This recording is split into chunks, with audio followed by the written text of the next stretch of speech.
start. Under the second 5-year plan, the government want to start junior technical institutes. But so far, the education department is not in a position to know what type of junior technical institutes are going to be established in the country. Every time we ask the education department to furnish us with details of their schemes, the reply we get from the education ministry is that some office of the department has been sent abroad to study. This question, and only when he returns from abroad will they be able to finalize the thing.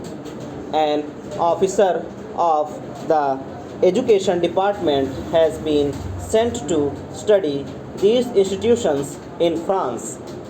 I think he must have spent 4 or 5 months in France, but the reply that the education ministry has given is that he could not study the entire scheme and he wants some other officers to be deputed to study. As I said before, under the second 5-year plan, we are to start junior technical institutes, but so far as the education department is not in a position to give even the correct information to those private agencies which are there ready to start these schools. Therefore, I request the education department not to sleep over things, but to take take very active steps in collecting the necessary information and in helping the private agencies who want to start these industries in this country. I know my people are suffering because they have been given a very defective type of education. Today, we have to depend upon the reservations. Whenever any vacancy occurs in a department, that vacancy, even if it is reserved, is not filled by a scheduled caste man. Naturally, this type of education will not help a candidate to choose any other profession except to depend upon government establishments. Therefore, it is necessary at least to see that the scheduled castes, the scheduled tribes, and the tribal people do not depend upon the reserved services. They must be given technical education. For that, the education department will have to spend enormous money. I do not want government to simply waste the money in propaganda against untouchability. This is a real step which would definitely improve the conditions and make the scheduled castes to be independent, that is, without being dependent upon government services. Therefore, I would like the Home Ministry to give special directive to all the state governments. I know in some of the states they have started special schools when they felt the need, because in many of the other institutions the scheduled castes were not allowed in those days.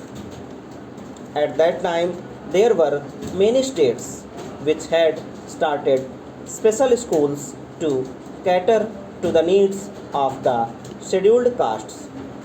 Now, when the government is not able to give the reserved vacancies to them, it is very necessary that these technical schools should be started so that the scheduled castes can be made independent and can prosper in this country. I join my friend in expressing satisfaction at the fact that the national income has recorded an increase of 18%, perhaps 7% more than the estimated increase.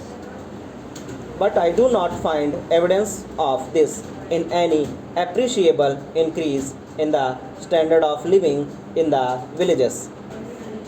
I should like to know from the finance minister if this increase in national income is reflected in the general living of the people.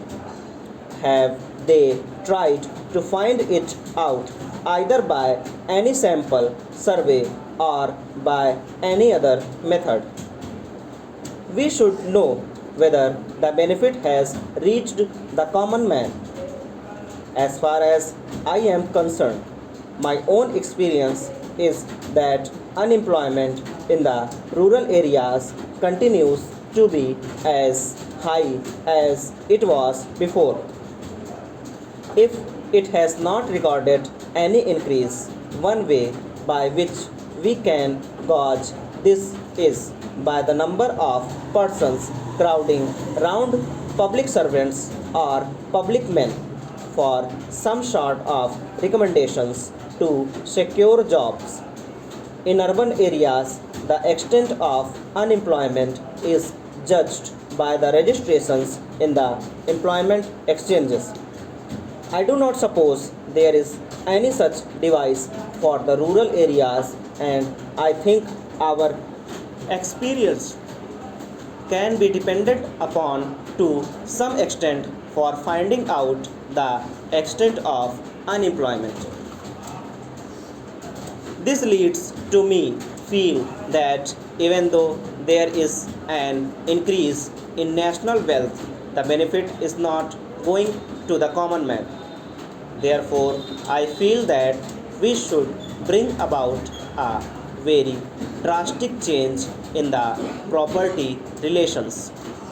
If we are really keen on realizing the socialistic pattern of society, the sooner we change the property relation, the better. I believe the proportion in which the accumulated wealth of the nation is held by certain classes determines the pattern of production to a considerable extent. The pattern of production determines the pattern of distribution. We cannot therefore secure distributive justice unless and until there is a change in property relations. We have therefore abolished the sanctity attached to the properties, and we have made compensation payable to those who are expropriated and non justiciable.